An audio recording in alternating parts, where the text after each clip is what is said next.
বিধানদা চমৎকার করে বলেছেন, উনি সন্ন্যাসী মানুষ, বাংলায় পারদর্শী বিচক্ষণ মানুষ, সুন্দর করে বলেছেন যে আপনারা স্বাধীনতার পক্ষ বিপক্ষের শক্তি সম্পর্কে আমার ছোট ভাই জনি হালদারও বলেছেন, সবাই মোটামুটি দেখলাম অবগত। এই বিষয়ে তো আর বক্তব্য দিয়ে লাভ নাই। স্বাধীনতা 1971 সালে যে স্বাধীনতা যুদ্ধ অনুষ্ঠিত হয়েছে, সেই স্বাধীনতা যুদ্ধে একটা পক্ষ আমাদের বিরোধিতা করেছে, আর মুক্তিযুদ্ধের সপক্ষে এই দেশটা আমরা স্বাধীন করে বাংলাদেশ গঠনে আমাদের দেশের কিছু এই হিন্দু সনাতন ধর্মাবলম্বনী ভাই বোন সহ বাংলাদেশের কিছু হিন্দু মুসলমান ঐক্যবদ্ধভাবে মিলে 71-এ আমরা পাক বাহিনীকে পরাজিত করেছিলাম, সত্য না? তখনও তো আমাদের মধ্যে কিছু দোসর কিংবা কিছু রাজাকার, কিছু আলবদর আলসাম ছিল যারা এই দেশ তৈরি হোক এর বিরোধিতা করেছিল। সেই সময় আমাদের পার্শ্ববর্তী আমাদের বন্ধু রাষ্ট্র ভারত আমাদের সর্বোচ্চ সহযোগিতা না করলে কি আমরা স্বাধীনতা পেতাম? আমাদের সর্বোচ্চ সহযোগিতা করে বাংলাদেশকে স্বাধীনতা উপহার দিয়েছে। আমার মুসলমান ভাইদের এলাকায় গিয়ে তারা বলে দাঁড়িপাল্লায় ভোট না দিলে জান্নাতে যাওয়া যাবে না। আর হিন্দু সনাতন ধর্মীর এলাকায় তারা এমনিতেই ওয়ার্ক কম করে, তাদেরকে বলে বিভিন্ন ভয় ভীতি দেখায়, ভোট কেন্দ্রে যাইতে মানা করে। বিধানদা বলেছে, এইখানে আর এক বিধানদা বলেছে, জনি বলেছে, আমার লিটুদা বলেছে, অনেকেই বলেছে নিরাপত্তার কথা, নিরাপত্তা পেলে ভোট কেন্দ্রে যাব। এই তো নিরাপত্তা ভাই, আপনি শুধু 12 তারিখ পর্যন্ত পাইলে তো হবে না, হবে 12 তারিখের পর তো পাইতে হবে। 5 তারিখের পর অনেক অনাকাঙ্ক্ষিত ঘটনা ঘটছে না? এটা কি শুধু এই ওয়ার্ডে ঘটছে? সারা বাংলাদেশে ঘটছে না? হয়তো তখন রাষ্ট্র ছিল না, প্রশাসন ছিল না, আমাদেরও ব্যর্থতা আছে, আমরাও অনেক অংশে ব্যর্থ হয়েছি, এটা দায় স্বীকার করে নিই, এর জন্য আমাদেরও দায় আছে। কিন্তু তাৎক্ষণিক একটা দেশে ভাই, আমার ঘরে চট করে একদিন আগুন লাগছে, আমি উপরে ঘুম, মা নিচে ঘুম, আমার ডাক দিয়েছে, আমি দৌড় দিয়ে আইছি, আমি হিতে শূন্য হয়ে গেছি, হঠাৎ করে কি করবো বুঝতেই করতে পারিনি। পরবর্তীতে সেটা ব্যবস্থা নেওয়া হয়েছে। আমার 5 মিনিট সময় লাগছে, 5 মিনিটে অনেক কিছু পুড়ে গেছে। আপনার ঘরে আগুন লাগার সাথে সাথে তাৎক্ষণিক কি আপনি বুঝতে পারবেন? আমাদের 5 তারিখের পর যে অনাকাঙ্ক্ষিত ঘটনাগুলো ঘটেছে, 10 দিন 15 দিন 1 মাস দেশের আইন শৃঙ্খলা পরিণতি অবনতি থাকার জন্য আমরা কিন্তু তারপরও চেষ্টা করেছি। আমরা পাহারার ব্যবস্থা করেছি না? আমরা যারা এই অনাকাঙ্ক্ষিত ঘটনা ঘটায় এরা সুবিধাভোগী না? সব সময় ঘটায় না? নিরাপত্তা শুধু ভাই ভোটের দিন পর্যন্ত আর না, ভোটের পরবর্তীতেও নিরাপত্তার কথা চিন্তা করতে হবে। আর নিরাপত্তা তো আপনার জন্য দরকার। যদি এই আলবদর আলসাম পাকিস্তানের পরাজিত শক্তি, 71-এর পরাজিত শক্তি ক্ষমতা গ্রহণ করে, তাহলে কি ভবিষ্যতে বাংলাদেশ নিরাপদ থাকবে? আপনার নিরাপত্তার কথা নিয়ে আপনি চিন্তা করেন। বাংলাদেশই তো ভাই নিরাপদ থাকবে না, আমি নিরাপদ থাকবো না।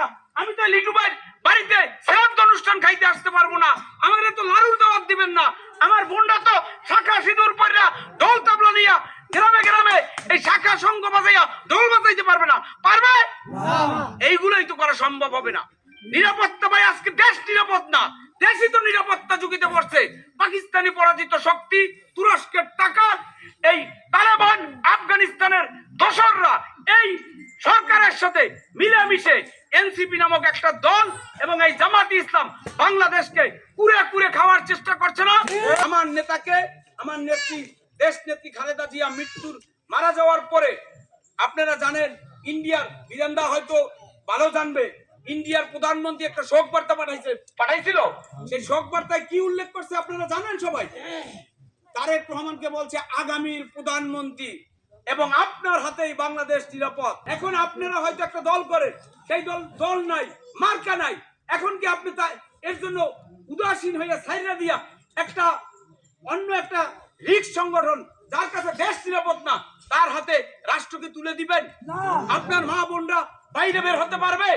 আমার মা বোন একসাথে স্কুলে যাইতে পারবে? আমার মা বোনরা বোরকা ছাড়া বাইরে বের হইতে পারবে? আমার হিন্দু বোনরা উলুধ্বনি দিতে পারবে? এগুলো নিরাপত্তার সাথে জড়িত না? হয়তো 2-4 জন সুবিধাভোগী অনেক অনাকাঙ্ক্ষিত ঘটনা ঘটাইছে, সেটা চুরি করার মতলবে, ছিনতাই করার মতলবে। ভাই, চোর ডাকাত ছিনতাই আওয়ামী লীগের আমলে ছিল না? আওয়ামী লীগের আমলেও ছিল, সব সময় ছিল, ঐক্যবদ্ধভাবে। লিটন হাওলাদার আপনাদের ওয়ার্ডের মেম্বার চমৎকার কথা বলছে যে নিরাপদ আজকে ডাক দিয়েছি সবাই আসেন, আমিও যদি কোনো চুরি করতে আসি, চিন্তাই করতে আসি, এইভাবে ঐক্যবদ্ধভাবে প্রতিরোধ করতে পারবেন না। দেশটা আপনার না, এই দেশে আপনি জন্মগ্রহণ করেন নাই, দেশকে অনেক শিকদারে রাখার, আপনিও ঐক্যবদ্ধভাবে প্রতিরোধ করবেন। আমরা শুধু আপনাদের এইটুকু আশ্বস্ত করে যেতে চাই। নিরাপত্তা দিতে পারবো কিনা জানি না। আমার নেতা একটা কলেজের প্রিন্সিপাল, একজন শিক্ষক মানুষ, তিনি হাজার হাজার ছাত্রছাত্রীকে পড়ায়, মানুষ গড়ার কারিগর, প্রত্যেকটা মন্দিরে ভিজিট করছে। আপনাদের এইখানে মন্দিরে আসে না?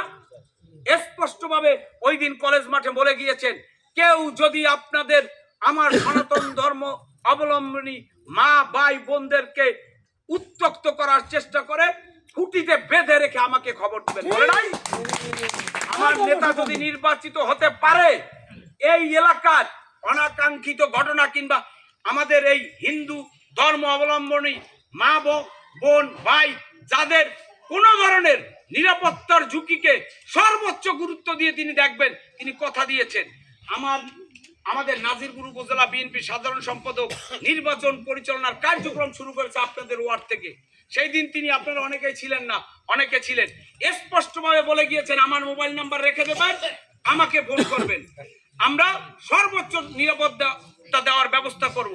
তারপরও এই ওয়ার্ডের আরো অনাকাঙ্ক্ষিত বিভিন্ন ঘটনার কথা শোনার পরে প্রার্থী নিজে আমাদের পরম শ্রদ্ধেয় পূজনীয় শ্রী আচার্য কুমারাচার্য আশ্রমে আমাদের প্রার্থী ছুটি আসছে না, দাদা আসছে না, আইসে কি বললে গেছে তার কাছ থেকে শুনে নেবেন।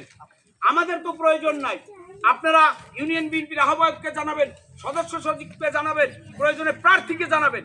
আচ্ছা ধৈর্য নেন কথার প্রসঙ্গে, আল্লাহ না করুক যদি কোনো অনাকাঙ্ক্ষিত ঘটনাও ঘটে, আমরা যদি নিরাপত্তা দিতে নাও পারি, কিংবা আমরা যদি কিংবা আমাদের কিংবা অন্য এই সুবিধাভোগী কেউ যদি ডিস্টার্ব করে, চুরি করে, ছিনতাই করে কিংবা কোনো ইফটিজিং করে, অন্য সমাজের যে অনাকাঙ্ক্ষিত ঘটনাগুলো ঘটায়, এইসব যদি করেও জামাত কি আছে আপনারা নিরাপত্তা দিতে পারবে এই ওয়ার্ডে? এই ইউনিয়নে জামাতের 2 জন নেতার নাম কোন দি? এই থানায় 5 জন নেতার নাম কোন দি? যে জামাত একটা অকারেন্স করলে বিচার করার ক্ষমতা রাখে? আপনাকে ব্ল্যাকমেইল করে ভোট নেবে আর হিন্দু ভাইদেরকে কেন্দ্রে যেতে নিরুৎসাহিত করবে। এইটা আপনার সুযোগ। আপনি ঘরে বসে থাকলে তো জামাতকে 2টা ভোট দেওয়া হয়ে যাবে। আপনাকে কেন্দ্রে যাইতে হবে, যাইয়া ব্যালটের মাধ্যমে আরেকটা যুদ্ধ করতে হবে, প্রতিহত করবে আওয়ামী লীগ, বিএনপি, নৌকা, ধানের শীষ, কিচ্ছু বুঝি না, আমরা 71কে মুছে ফেলতে দেব না। 24-এ একটি সরকার পতন হয়েছে, তার মানে এই নয় যে এই রাষ্ট্রকে যারা অস্বীকার করে তাদের হাতে রাষ্ট্র ক্ষমতা কখনোই নিরাপদ না। এখন মিষ্টি মিষ্টি কথা বলবে, বিএনপির বিরুদ্ধে বদনাম করবে, আরে ভাই চান্দাবাজি করে, আরে ভাই এইটা করে সেইটা করে। তাদেরকে অতীতে দেখেন নাই তারা কি করছে? আমার মা বোনদের দর্শন করেছে না? 2 লক্ষ মা বোনের ইজ্জত নষ্ট করেছে না? এরা দর্শনকারী না? এরা নারী লুণ্ঠনকারী না? এদের অতীতে এদেশের জনগণ দেখেছে, এদেরকে কোনো অবস্থায় বাংলাদেশি এদের কাছে নিরাপদ না। এরা একটা শকুন, এই দেশের মানচিত্রটাকে পুড়ে খেতে চায়। এর জন্য আমাদের চিরপ্রতিম বন্ধু রাষ্ট্র ভারত এগিয়ে এসেছে, হাত বাড়িয়ে দিয়েছে। আমাদের বন্ধুপ্রতিম অন্যান্য প্রতিবেশীরা হাত বাড়িয়ে দিয়েছে। আর যারা বলে দাঁড়িপাল্লায় ভোট না দিলে জান্নাতে যেতে পারবেন, এরকম একটা কথা বলে না, বুঝায় না? হিন্দু ভাইরাও শুনলেন। আচ্ছা দাঁড়িপাল্লা প্রতীকে যদি ভোট না দিলে স্বর্গে অথবা জান্নাতে যাইতে না পারেন, তাই সৌদি আরবে দাঁড়িপাল্লা আছে না? সৌদি আরবে জামাত ইসলাম আছে না? সৌদি আরবের সবাই তো দুদকে যাবে। ইন্দোনেশিয়ায় আছে, মালয়েশিয়ায় আছে, বিশ্বের কয়টা মুসলিম কান্ট্রিতে দাঁড়িপাল্লা আছে? তাহলে সেইখানে পাকিস্তানে আছে দাঁড়িপাল্লা? তাহলে এই সব মিথ্যা, যার কাছে আপনার জবানি হেফাজত নাই, যে আপনাকে মিথ্যা প্রতিশ্রুতি দেয়, যে আপনাকে শুধুমাত্র এদের কাজ হচ্ছে গীবত এবং মিথ্যা প্রতিশ্রুতি দিয়ে হিন্দু ভাইদেরকে বিভ্রান্ত করে, বিএনপিকে চাঁদাবাদ, সন্ত্রাসী, নিরাপত্তাহীনতার কথা বলে ভয় দেখিয়ে আপনাকে ঘরে আটকে রাখবে, আর মুসলমানদেরকে, মহিলা এবং একটু পিছিয়ে পড়া জনগোষ্ঠীকে টাকা এবং ধর্মের প্রলোভন দেখিয়ে তারা রাষ্ট্র ক্ষমতা গ্রহণ করতে চায়।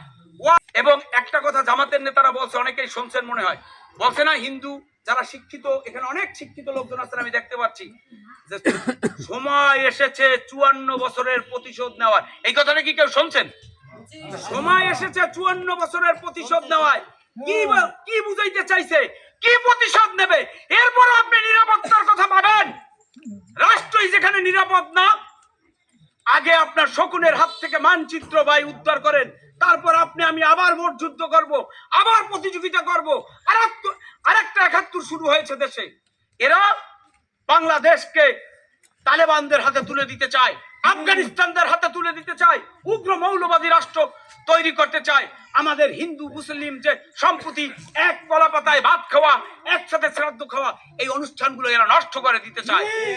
আমরা এটা হতে দেব না।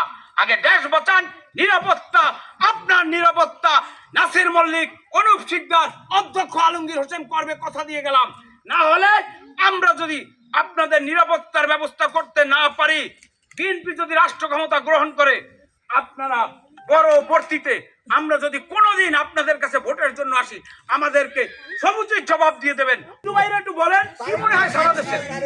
তাহলে বিএনপি যদি রাষ্ট্র ক্ষমতা গ্রহণ করে, বিএনপি যদি পরবর্তীতে মনেই হয় আপনার রাষ্ট্র ক্ষমতা গ্রহণ করে, তাহলে তো আপনার বিএনপি নেতাদের দরকার হবে। ঠিক, তাহলে একজন আপনারা ঘরে বসে থেকে কিন্তু অন্য একজনকে এমপি হয়ে দেওয়ার সুযোগ করে দেওয়া কি উচিত হবে?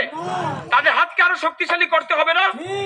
ঘরে বসে থাকার সময় নাই ভাই, গভীর ষড়যন্ত্র চলতেছে।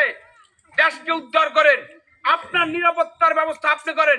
আমার নেতা তারেক রহমান স্পষ্ট করে বলেছে, আমরা কোন সংখ্যালঘু তত্ত্বে বিশ্বাস করি না। বাংলাদেশ সবার, আমরা সবাই বাংলাদেশি, আমরা সবাই বাঙালি। আমাদের এই দেশ আপনার, এই দেশ ছেড়ে আপনি কেন কলকাতা যাবেন? আমি যদি না যাই, সবাইকে ঐক্যবদ্ধভাবে এদেরকে প্রতিহত করতে হবে। আরেকটি তথ্য দিয়ে শেষ করব।